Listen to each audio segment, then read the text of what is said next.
मगध राज्य का उत्कर्ष हम लोग पढ़ने जा रहे हैं, ठीक है। एज यूजुअल हम लोग पहले नोट्स बनाएंगे, फिर उसको हम लोग याद करेंगे, ठीक है। तो मगध के सबसे प्राचीन वंश के संस्थापक बृहदर्थ थे, है ना।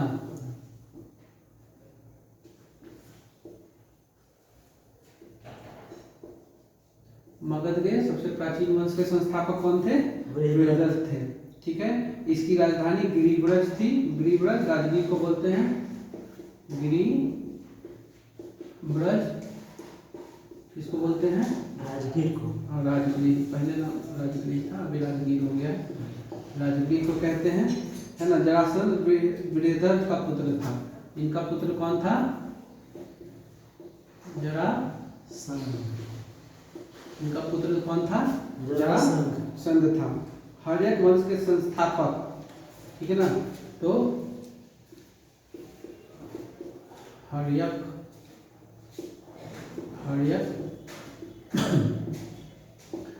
वंश के संस्थापक कौन थे? बिंबिसार थे। मगध की गद्दी पे कब बैठे? 544 ईसा पूर्व, है ना। 544 ईसा पूर्व, है ना, ठीक है। बौद्ध ग्रंथों के अनुसार वह बौद्ध धर्म का अनुयायी था, है ना। बिंबिसार किसके थे, है ना। तो बौद्ध धर्म का अनुयायी। हाँ, बिंबिसार किसका अनुयायी था? बौद्ध धर्म का। बिंबिसार जो थे वो बौद्ध धर्म के अनुयायी थे, ठीक है। यह प्रथम भारतीय राजा था जिसने प्रशासनिक व्यवस्था पे बल दिया, है ना। पूछ देगा क्वेश्चन, प्रशासनिक व्यवस्था पे बल देने वाला प्रथम राजा कौन था? बिंबिसार था। प्रशासनिक व्यवस्था पे बल देने वाला प्रथम राजा कौन था? बिंबिसार। बिंबिसार ने बृहदर्थ को हराकर अंग राज्य को मगध में मिला लिया, है ना। तो किसको हराया था? ब्रह्मदत्त को।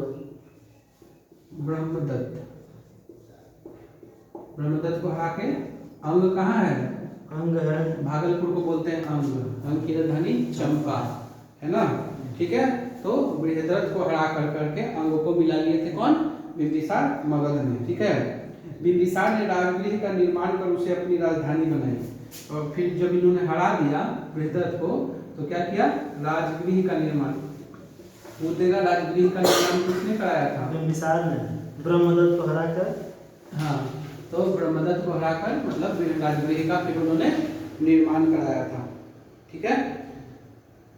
अब आ जाइए, बिंबिसार ने मगध पर करीब 52 वर्षों तक शासन किया। तो उतना इम्पोर्टेंट नहीं है, फिर भी याद कर लीजिए, 52 वर्ष तक शासन किया। हाँ, 52 वर्ष तक शासन किया कौन? बिंबिसार। महात्मा बुद्ध की सेवा में बिंबिसार ने राजवैद्य जीवक को भेजा। इंपॉर्टेंट क्वेश्चन है, इसको याद कर लीजिएगा एकदम, है ना। किसको भेजे थे? राजवैद्य जीवक को भेजे थे। किसकी सेवा में? बिंबिसार। हाँ, बुद्ध की सेवा में भेजे थे बिंबिसार, ठीक है। जीवक को भेजा। अवंती के राजा प्रद्योत जब पांडु रोग से ग्रसित थे, उस समय भी बिंबिसार ने जीवक को उनकी सेवा शुश्रूषा में भेजा, है ना। तो एक तो जीवक को भेजा कहाँ पे? बुद्ध के पास, और एक कहाँ पे भेजा? अवंती भेजा। अवंती, है ना।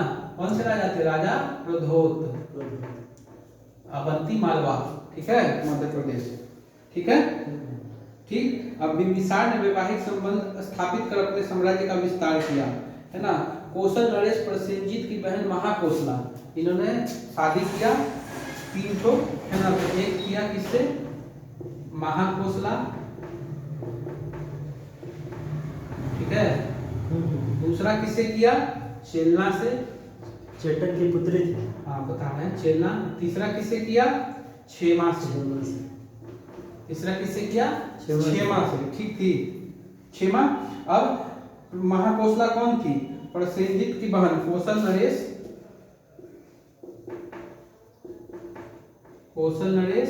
प्रसेनजीत की बहन।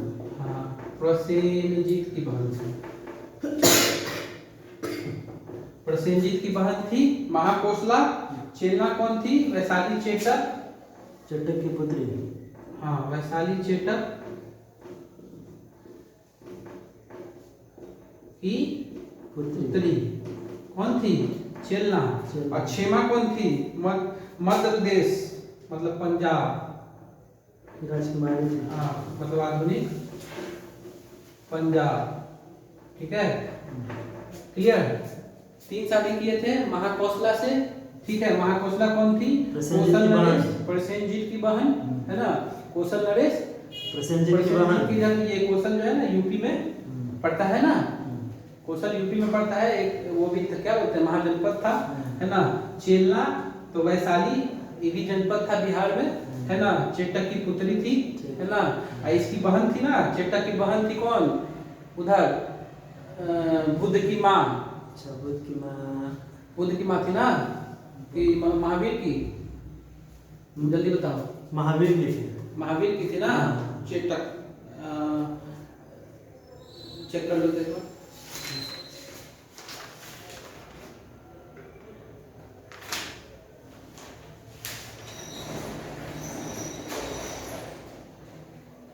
चेटक की बहन थी, जैन धर्म में है ना। तो जैन में है, ठीक है। तो ये चेटक की पुत्री हो गई, है ना। और चेटक की बहन कौन थी? महावीर की माँ। ठीक है, और क्षेमा कौन थी?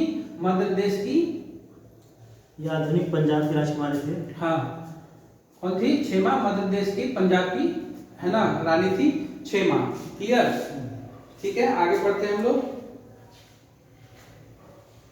अब बिंबिसार की हत्या उसके पुत्र अजातशत्रु ने कर दी। तो ये मतलब पितृहंता वंश भी कहा जाता है हर्यक वंश को। ठीक है, क्योंकि मतलब हर एक राजा ना अपने पिता का हत्या कर देता था। तो इसका पुत्र जो हुआ अजातशत्रु,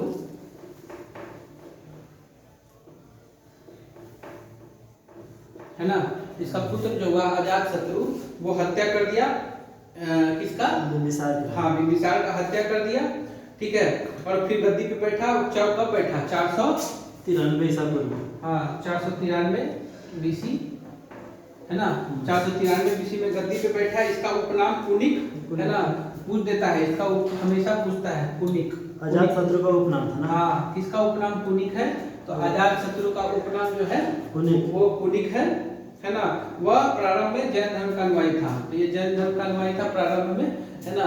प्रारंभ में किसका अनुयायी था? जैन धर्म का। अजातशत्रु 32 वर्षों तक गद्दी पे बैठा। कितने वर्षों तक बैठा? 32 वर्षों तक। वो 52 वर्ष तक बैठा था। और ये कितना वर्ष तक बैठा? 32 वर्ष। 32 वर्ष तक गद्दी पे ये बैठा। ठीक है, अजातशत्रु के सुयोग मंत्री का नाम वर्षाकर था, है ना। तो यहाँ पे लिख देते हैं, छोटा छोटा थोड़ा रहेगा, कंप्लीट करना है इसको, है ना। वर्षकार था, है ना। तो अजातशत्रु के सुयोग मंत्री का नाम क्या था? वर्षकार था। इसकी सहायता से अजातशत्रु वैशाली पर विजय प्राप्त किया था। यही वर्षाकर जो था ना, वैशाली पे विजय प्राप्त करने में मदद किया था। किसका? अजातशत्रु का मदद किया था। ठीक है, अब 461 ईस्वी में अपने पिता की हत्या कर उदयन मगध की गद्दी पे बैठा था, है ना। तो अजातशत्रु के बाद अब फिर कौन आ गया?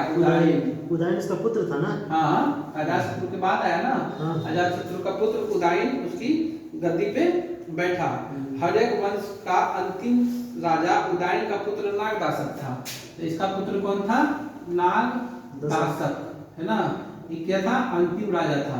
ठीक है, अंतिम राजा था नागदासक। नागदासक को उसके अमात्य शिशुनाग ने 412 ईसा पूर्व में अपदस्थ करके शिशुनाग वंश की स्थापना की। यहाँ के बाद कौन सा आएगा? शिशुनाग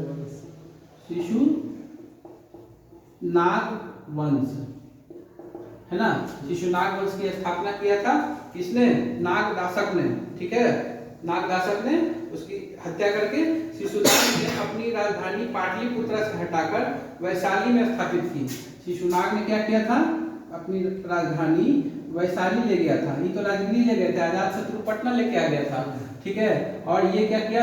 शिशुनाग जो है वो वैशाली लेकर के आ गया। ठीक है, पाटलिपुत्र से हटाकर वैशाली में स्थापित कर दिया। हाँ, तो पाटलिपुत्र कौन ले गया? उदयन बनाया था ना। पाटलिपुत्र की स्थापना किसने किया था? उदयन ने किया था। और फिर ये जो है ना अजातशत्रु ले आया था राजधानी को उठा करके पाटलिपुत्र। ठीक है, शिशुनाग का उत्तराधिकारी कालाशोक पुनः राजधानी, है ना, राजधानी पाटलिपुत्र लेके गया। ये तो वैशाली लेके आ गया। और इसका जो था ना कालाशोक, उत्तराधिकारी शिशुनाग का। हाँ, द्वितीय बौद्ध संगति इसी के समय हुआ था ना, काला अशोक के समय में। अब ये फिर कहाँ लेके चल गया, ये पाटलिपुत्र लेके, मतलब पाटलिपुत्र लेके चला गया था। नहीं, द्वितीय बौद्ध संगति हुआ था अशोक के शासनकाल में। चेक करो। प्रथम कालाशोक, दूसरा अशोक, प्रथम अजातशत्रु, अच्छा अजातशत्रु, दूसरा कालाशोक, तीसरा अशोक, चौथा कनिष्क। जन संगति के साथ। चेक कर लो, है ना। ठीक है, तो ये कालाशोक आ गया पटना लेकर के। शिशुनाग वंश का अंतिम राजा कौन था, नंदीवर्धन था। अब इसका जो अंतिम राजा था कौन था, नंदीवर्धन था। अंतिम राजा कौन था इसका, शिशुनाग वंश का, है ना। शिशुनाग ने इसका स्थापना किया था, है ना। शिशुनाग नागदासक ने, है ना। अंतिम राजा शिशुनाग ने इसका स्थापना किया था, नागदासक को मार के, नाग ने नाग को मारा था, है ना। तो शिशुनाग ने स्थापना किया था किसका, नंदीवर्धन। शिशुनाग ने स्थापना किया था, हाँ, शिशुनाग ने स्थापना किया था किसका, शिशुनाग वंश का। अच्छा हाँ, नागदासक को मार के। ठीक है, अब यहाँ पे आ जाओ। तो यहाँ पे हम लोग पढ़ रहे थे वैशाली में, वैशाली से कालाशोक फिर पुनः पटना ले आया, है ना। अब इसका जो अंतिम राजा था शिशुनाग वंश का, वो कौन था, नंदीवर्धन, है ना। और इसके बाद जो है कौन सा, नंद वंश का संस्थापक महापद्मनंद। अब इसके बाद जो कौन सा आ जाता है, महापद्मनंद, है ना। नंद वंश लिख देते हैं। तो नंद वंश का स्थापक किसने किया, नंद वंश का स्थापना किया आपको महापद्मनंद। हाँ, महापद्मनंद ने नंद वंश का स्थापना। नंद वंश का अंतिम शासक कौन था, धनानंद, है ना। नंद वंश का अंतिम शासक कौन था, धनानंद था। नंद वंश का अंतिम शासक धनानंद था। यह सिकंदर का समकालीन था। इसे चंद्रगुप्त मौर्य ने पराजित किया और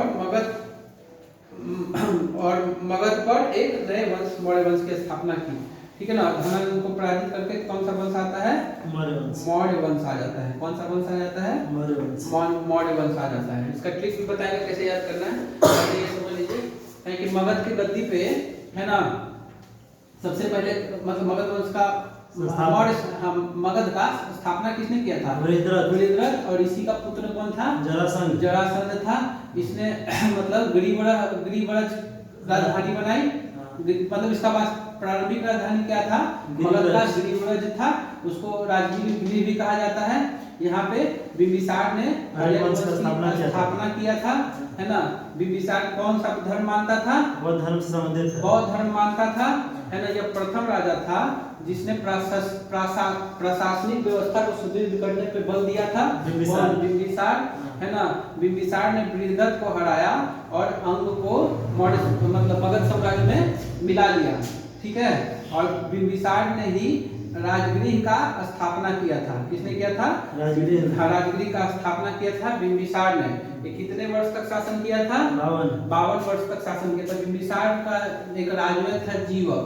ये महात्मा बुद्ध के सेवा में भेजे, महात्मा बुद्ध के सेवा में भेजे। फिर कहाँ भेजे, अवंती के राजा प्रद्योत। हाँ, अवंती के राजा प्रद्योत के पास सेवा में भी पांडु लोग से हो गया था। तो उन्होंने 3 शादी किया था। किसने, बिंबिसार ने। हाँ, किससे किया था, महाकोसला, हाँ, चेलने, हाँ, और क्षेमा। महाकोसला, चेलना और क्षेमा से किया था, है ना। महाकोसला कहाँ की रानी मतलब थी, ये प्रसेनजित की बहन थी, नरेश प्रसेनजित। हाँ, कौशल नरेश प्रसेनजित की बहन थी महाकोसला। चेलना कहाँ की थी, चेटक की बहन थी, वैशाली की। चेटक की पुत्री थी ना, सॉरी, चेटक की पुत्री थी। महावीर वाला याद आ जाएगा, है ना।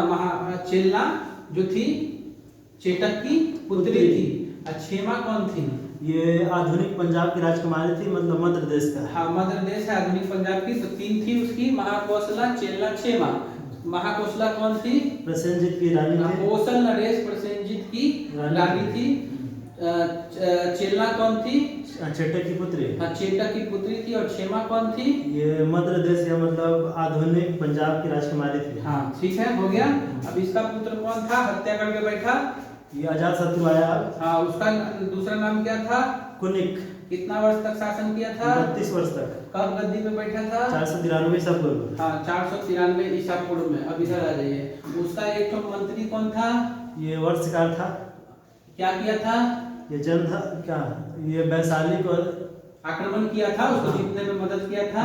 इसका पुत्र अजातशत्रु का कौन था, उदयन।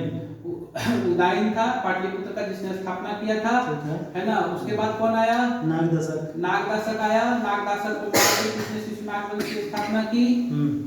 शिशुनाग वंश की स्थापना की शिशुनाग ने, है ना। उसके बाद क्या हुआ? उसने वैशाली को अपना राजधानी बनाया शिशुनाग ने, है ना।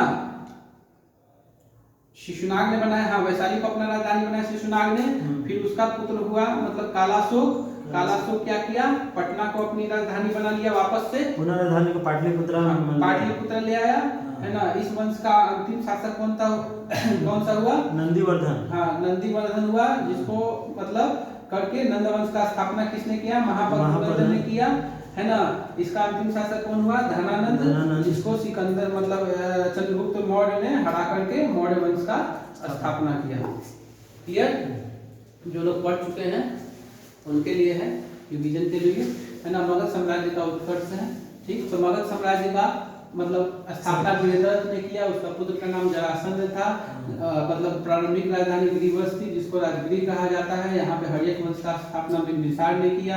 बिंबिसार बौद्ध धर्म का अनुयायी था, प्रशासनिक व्यवस्था पे बल देने वाला प्रथम राजा था, है ना।